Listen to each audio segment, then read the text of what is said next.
Alors, vous êtes tous les deux dans le domaine d'enfance dans un sens, parce que Magali Pichon, vous êtes à la médiathèque, et puis Magali Charluet, maîtresse d'escalade. Mais surtout, ton spécialisme, c'est pour les enfants, n'est-ce pas?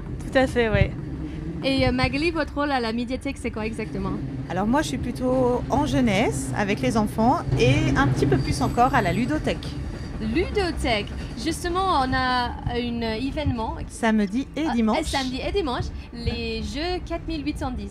C'est ça, le festival 4810 jeux qui concerne donc les enfants, mais aussi les adultes. Ok, il y a carrément 4810 jeux? Je pense pas.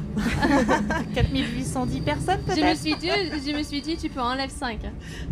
Ah oui, effectivement. Et puis, en escalade, qu'est-ce qu'on fait de beau ce week-end? Alors, ce week-end, on va aller chercher le soleil dans le sud de la France. Ok, pas mal. Et peaufiner les chasses au trésor pour les vacances de la Toussaint. Alors, les deux Magali sont là de parler des animations pour les enfants disponibles dans la vallée de Chamonix pendant les vacances de Toussaint. Mais avant ça, place au ce week-end, le festival 4810 jeux en profondeur. Magali Pichon-Decou qui travaille aux médiathèques. Qu'est-ce que c'est? Alors, le festival est ouvert à tous ce week-end du 14 au 15 octobre jusqu'à 18h. Nous vous attendons petits mais grands aussi. Hein. C'est aussi pour les adultes, évidemment. J'adore les jeux de société. Viens. Et on a aussi des surprises, par exemple Learn O, 74. Donc eux, ils font, c'est une découverte, un atelier unique, un concept unique, où l'univers du corps et de l'esprit ne font qu'un. Ok.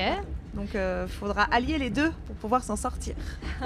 Et j'aimerais comprendre que le concept, bien sûr, de la médiathèque, c'est que tu peux aller lire le livre sur place, mais aussi prendre chez toi.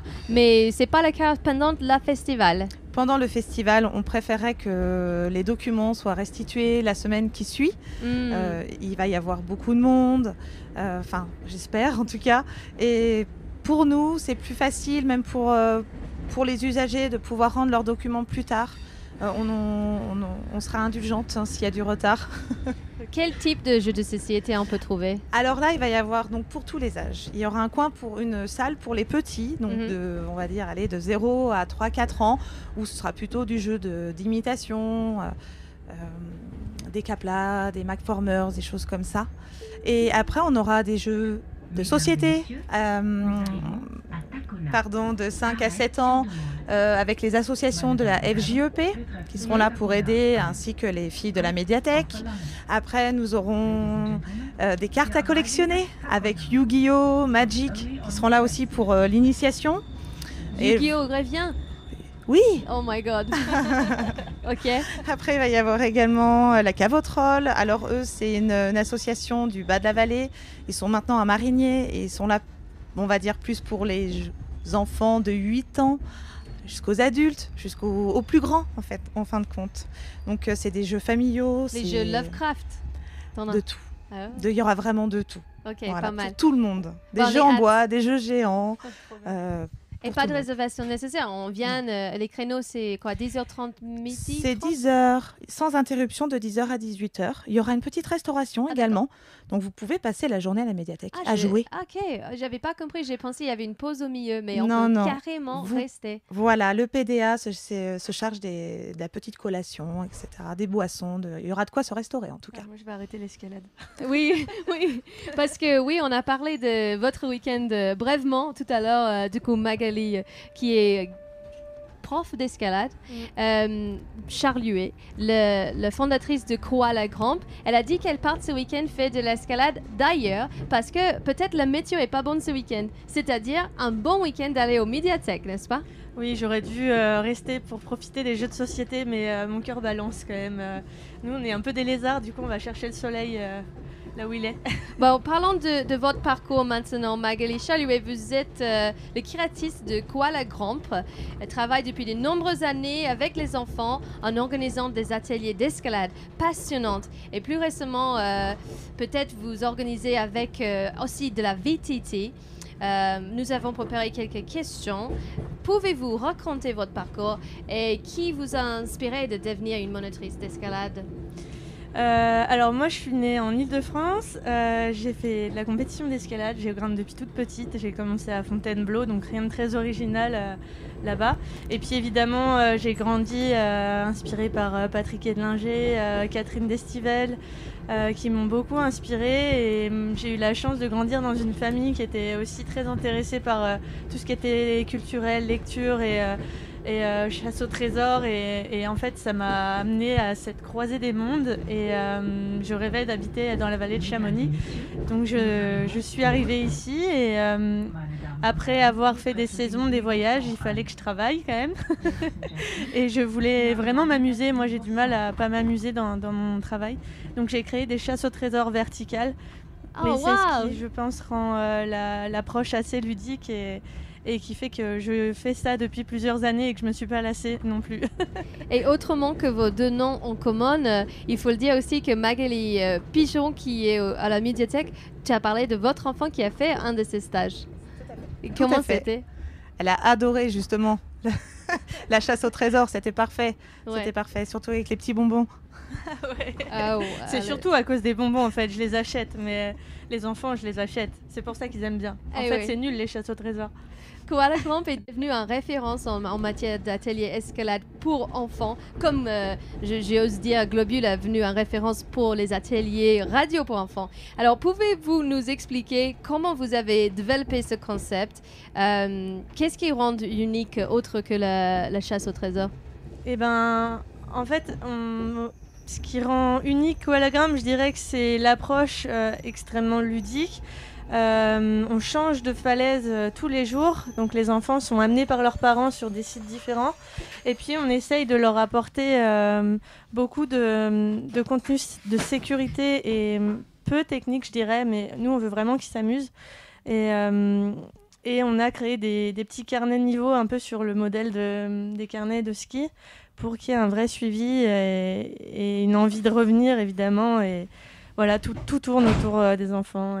Et c'est pour les enfants de quel âge? Alors, ça commence à 4 ans et ça va jusqu'à 99 ans.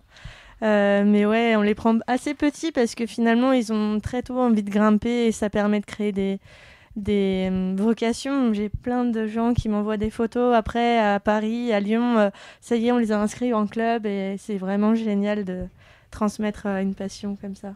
Oui, c'est passionnant. Les enfants, ça change leur vie carrément parce qu'ils sont confrontés à quelque chose qui donne peur dans un sens, et après ils réussissent. Ouais, c'est vraiment enrichissant l'escalade parce qu'on ne peut pas mentir, on ne peut pas se mentir, et on se retrouve face à soi-même, et des fois on est avec des enfants qui ont des problèmes, parfois chez eux, ou même de développement qui leur sont propres, et l'escalade, ça permet d'aborder ces problèmes d'une autre manière, et de parfois pas les résoudre, mais de leur donner des outils et de les rendre un peu plus forts derrière, donc c'est passionnant, ouais. Alors, place maintenant au sujet des vacances de Toussaint. Alors, nous, les parents, on commence à ramer, à trouver des solutions de garde, celles qui travaillent. Qu'est-ce qu'on peut faire? Est-ce que vous avez des places dans vos cours Toussaint? Oui, il m'en reste quelques-unes pour la première semaine des vacances de la Toussaint. Donc, cette année, on a créé une nouveauté parce que je sais que ça posait un peu problème de proposer uniquement des stages à la demi-journée, notamment pour les mamans et les papas qui couraient entre 4 enfants à gauche, à droite, la natation, l'escalade. Donc cette année, on s'est associé avec un moniteur d'escalade, Adrien Estienne, de VTT, pardon, et on les garde à la journée. Donc moi, j'assure la partie escalade le matin ou l'après-midi, et Adrien s'assure de la partie VTT le matin ou l'après-midi, et on les garde entre midi et 2 pour manger. Et ça a bien pris, et il reste quelques places quand même. La première semaine de cours. Voilà, la deuxième est déjà complète. C'est-à-dire la première semaine des vacances de Toussaint, c'est là où il y a aussi la Festival des Petites Asticots. Okay. Globule Radio, nous on fait une atelier radio cette semaine-là. Les informations, c'est à retrouver sur globule-chamonix-radio.fr. Et vos informations, on les retrouve où, Magali? Sur notre site internet, donc c'est www.koalagram.com, et vous avez toutes les infos, ou en m'appelant ou en m'écrivant. Alors ça, c'est pour les passionnés d'outdoor et de l'escalade, et puis les passionnés de radio. Mais Magali Pichon, les passionnés des livres et des jeux de société. Pour les vacances de Toussaint, qu'est-ce qu'on peut retrouver aux médiathèques? Alors, juste avant de parler des vacances de la Toussaint, je voulais juste finir pour le festival de ce week-end. On va également avoir des auteurs, une illustratrice. On a une petite nouvelle quand même du jour où il y aura Bruno Catala, c'est un très très grand auteur de jeux. Donc c'est la grande surprise, il sera là dimanche. Donc lui c'est... La référence. Exactement. Donc on est très heureux de pouvoir l'accueillir également parmi tant d'autres. Hein. Mais dans les vacances. Il y aura aussi possibilité d'acheter des jeux sur place grâce à la boutique de Terre de Jeux de Sallanches. Ah, ok. Voilà. Pour les vacances de la Toussaint, nous, on est là tous les jours, sauf le dimanche et le lundi. Vous pouvez venir redécouvrir des jeux, par exemple. On en a également beaucoup à la médiathèque, à la ludothèque, et puis les livres, évidemment. Parce que il faut le dire que pas mal des sujets ou des spectacles de la Petite Asticot Festival aura lieu dans cette zone-là, le EMC2, etc. Et si vous êtes entre deux, vous êtes bienvenus d'aller à la médiathèque. Exactement, on est juste à côté. Et c'est ouvert toute la journée, pas de pause de midi ? Alors, la médiathèque est ouverte tous les jours, donc du mardi au samedi de 14h à 18h, plus le mercredi matin de 10h à 13h. Comment on peut suivre les infos du médiathèque ? C'est Réseau des médiathèques sur Instagram ou sur Facebook, et puis sur www.médiathèque.valledechamonix.fr. Merci à vous tous les deux Magali. Merci à toi de nous avoir réunis dans ce joli train.